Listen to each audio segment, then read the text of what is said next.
یہ جو رشتہ ہے شوہر اور بیوی کا، خود اس کی ان دو ڈائمنشنز کے علاوہ ایک تیسری ڈائمنشن ہے جو سب سے زیادہ نازک ہے، اور وہ ہے باہمی اعتماد۔ شوہر کو بیوی پر اعتماد ہو، اس کے چال چلن پر، اس کے کردار پر، اس کے عصمت و عفت پر، اور بیوی بھی پورا بھروسہ رکھتی ہو اپنے شوہر کے کردار اور چال چلن پر۔ واقعہ یہ ہے کہ اس رشتے میں جو اصل مطلوب کیفیات ہے وہ صرف کس طرح پیدا ہو سکتی ہے؟ اگر بیوی یہ محسوس کرے کہ میرا شوہر کہیں ادھر ادھر متوجہ ہے یا گندگی میں منہ مارتا ہے، تو ظاہر بات ہے کہ اب شوہر کے لیے اس کے وہ تعلقات، اس کے لیے دل میں وہ احساسات اور جذبات ہو ہی نہیں سکتے کہ جن کی وجہ سے وہ پہلے دونوں باتیں جو ہیں وہ کسی درجے میں بھی پوری ہو سکیں۔ اور اگر شوہر کو یہ گمان ہو بیوی کے بارے میں، تب تو یوں سمجھیے کہ وہ خاندان کا ادارہ منہدم ہو گیا، ختم ہوا۔ مجھ سے ایک صاحب نے جب یہ بات کہی، لبنان کے ایک دیندار نوجوان نے کہی، عباد الرحمان کا ایک حلقہ لبنان میں تھا، مجھے معلوم نہیں کہ اب ان کا کیا حال ہے، بڑے نیک لوگ، لیکن معاشرہ جو ہے جس میں وہ رہ رہے ہیں اس کے بارے میں اس نوجوان نے بڑے دکھ بھرے انداز میں یہ کہا کہ ہمیں کچھ پتا نہیں کہ ہمارے پیچھے ہماری بیویاں کیا کرتی ہیں۔ آپ اندازہ کیجئے کہ جس شوہر کو یہ اطمینان نہ ہو، یہ اعتماد نہ ہو، اس کی زندگی جو ہے واقعتاً اس دنیا میں وہ جہنم کے گڑھے میں زندگی بسر ہوتی ہے۔ یہ جو سیکس ڈسپلن ہے اس کو نافذ کرنا چاہتا ہے قرآن مجید پوری شدت کے ساتھ، اصل مقصد یہ،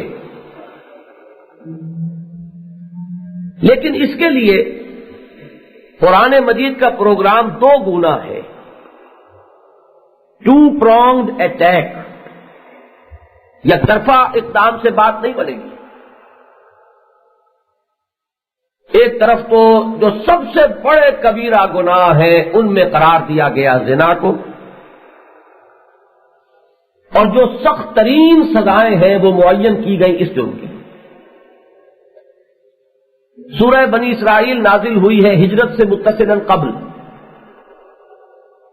اور اس کے تیسرے اور چوتھے رکوع کی حیثیت ایک طرح سے نبی اکرم صلی اللہ علیہ وسلم کے مینیفیسٹو کی ہے کہ اگر ہمارا اپنا معاشرہ قائم ہو تو ہم کن ویلیوز کو پروموٹ کریں گے، کن چیزوں کو ایریڈیکیٹ کریں گے۔ ہمارے اپنے کانسیپٹس ہیں گڈ اینڈ ایول کے، سوشل ویلیوز کیا ہیں جنہیں ہم پروموٹ کریں گے، اور ہمارے نزدیک سوشل ایولز کون سی ہیں کہ جن کی ہم بیخکنی کریں گے اگر ہمیں آزادی اور اختیار حاصل ہو جائے۔ ہر جماعت، ہر تحریک کا ایک مینیفیسٹو ہوتا ہے، کمیونسٹ مینیفیسٹو۔ تو مکی دور میں تو چونکہ مسلمانوں کا معاملہ یہ تھا کہ نظام ان کے ہاتھ میں نہیں تھا، کمزور تھے، تعداد میں کم تھے، مغلوب تھے، کفر کو غلبہ حاصل تھا، لہذا وہ اپنی ویلیوز یا اپنے نظام کو نافذ کرنے کا سوال ہی پیدا نہیں ہوتا۔ وہاں تو دعوت و تبلیغ ہے یا صبر و مصابرت ہے، باقی شریعت کے احکام بھی ابھی نہیں آئے۔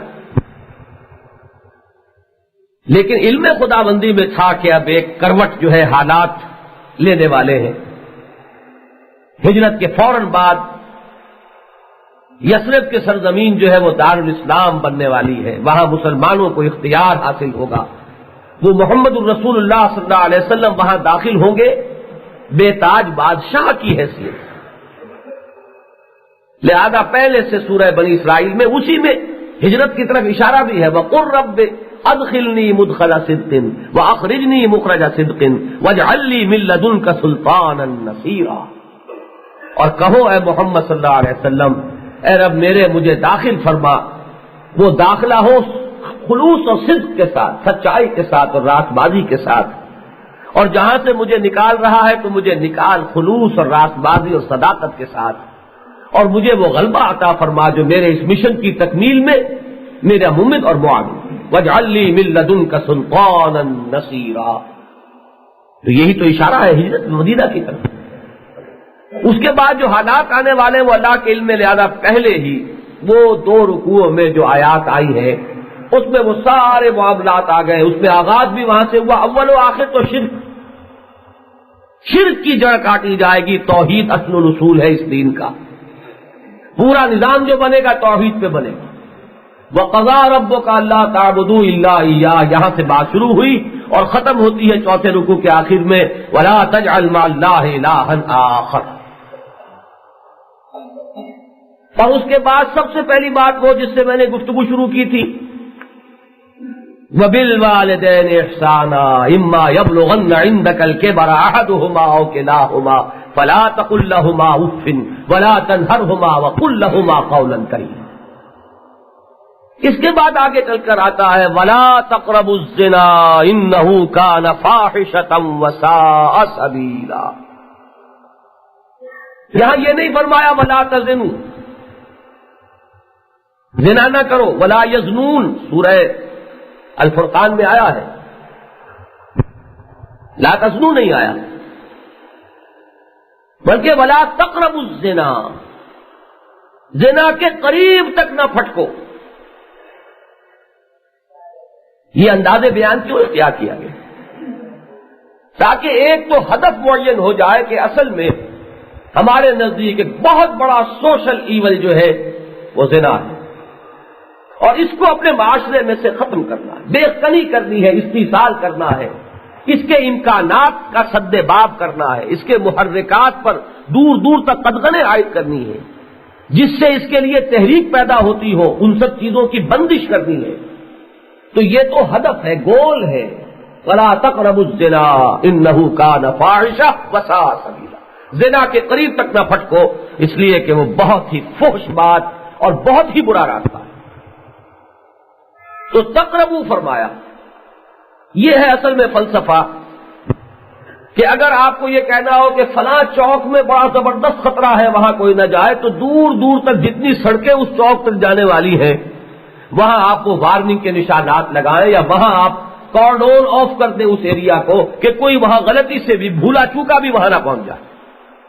یہ ہے انداز قرآن مجید کا وَلَا تَقْرَبُوا الزِّنَا إِنَّهُ كَانَ فَاحِشَةً وَسَاءَ سَبِيلًا. اب اس کے لیے تدبیر کیا کی؟ نمبر 1، جیسا کہ میں نے عرض کیا زنا کے لیے سخت ترین سزا، کیونکہ یہ میرا اس وقت موضوع نہیں ہے، صرف ذکر کر رہا ہوں اپنے اس آئلی نظام کے ضمن میں. شادی شدہ مرد یا عورت کے لیے زنا کی حد سنسار ہے، رجم. اس میں شک و شبہ ہو سکتا ہے صرف ان لوگوں کو جو صرف قرآن کو مانتے ہو اور سنت رسول کو نہ مانتے ہو، انہیں حق ہے، اس لیے کہ قرآن میں رجم کا حکم نہیں ہے، اس میں کوئی شک نہیں. ہم کہیں سے آیت جو ہے وہ گھڑ کر قرآن میں شامل نہیں کر سکتے معاذ اللہ اپنی بات کو ثابت کرنے کے لیے.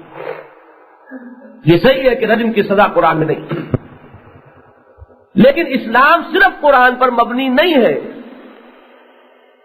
یہ قرآن اور سنت رسول دونوں پر مبنی، اور یہ اللہ کا بڑا شکر ہے، بڑا کرم ہے اس کا. اور ہو سکتا ہے بہت سے لوگ تو اس پر بڑا پیچ و تاب کھاتے ہوں.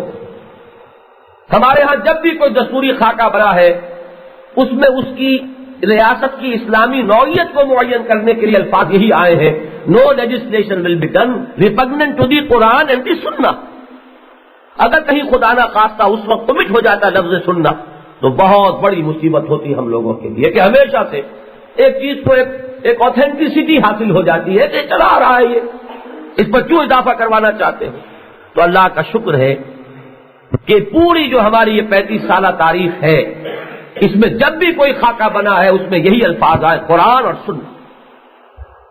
اگر یہ نہ ہوتا تو شاید کہ یہ آئلی قوانین کو ایگزمپٹ نہ کرنا پڑتا شریعت کورٹ سے.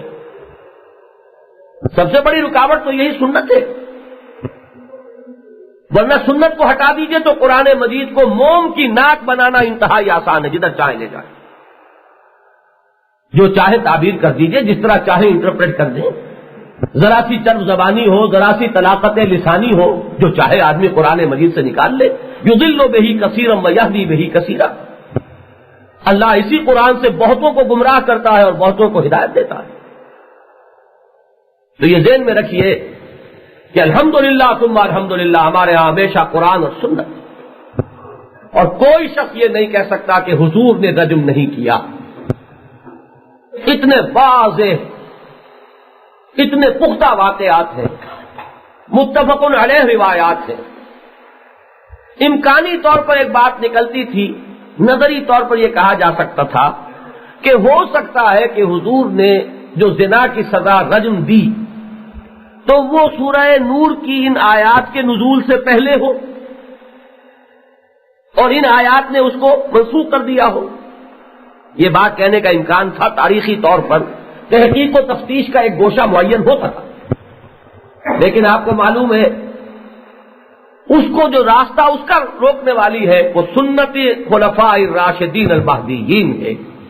کیا ابو بکر کے علم میں یہ نہیں تھا کہ یہ آیت کب اتری؟ رجم اس سے پہلے ہوا یا اس کے بعد میں ہوا؟ کیا عمر کو معلوم نہیں تھا؟ کیا عثمان کے علم میں نہیں تھا؟ کیا علی کے علم میں نہیں تھا؟ اور اگر چاروں خلفاء اربعہ اس پر متفق ہوں کہ شادی شدہ مرد اور عورت کے لیے حد جو ہے وہ رجم ہے، تو اب آپ کیا کریں گے؟ آپ تو ساتھ نہیں تھے محمد کے صلی اللہ علیہ وسلم، محمد کے ساتھ تو وہ تھے، اور قرآن سے وفاداری آپ کی معاذ اللہ کہیں زیادہ نہیں ہے ابو بکر اور عمر اور عثمان اور علی کی وفاداری سے رضی اللہ تعالی عنہم اجمعین، جو پیٹ میں درد اٹھ رہا ہے قرآن مجید کا۔ اس سے بھی آگے چلیے، ائمہ اربعہ، امام ابو حنیفہ، امام شافعی، امام مالک، امام احمد ابن حنبل، چاروں ان میں سے کوئی بھی نہ سمجھا۔ یہ جان لیجئے اگر نیت درست ہے تو کوئی شخص بھی کہ جو اس دائرے سے باہر نکلنے کی جرت کر رہا ہے، میں سمجھتا ہوں کہ بڑی جسارت کر رہا ہے، بڑی ڈھٹائی کا معاملہ کر رہا ہے دین کے معاملے میں، اور بڑے خطرے میں اپنے آپ کو مبتلا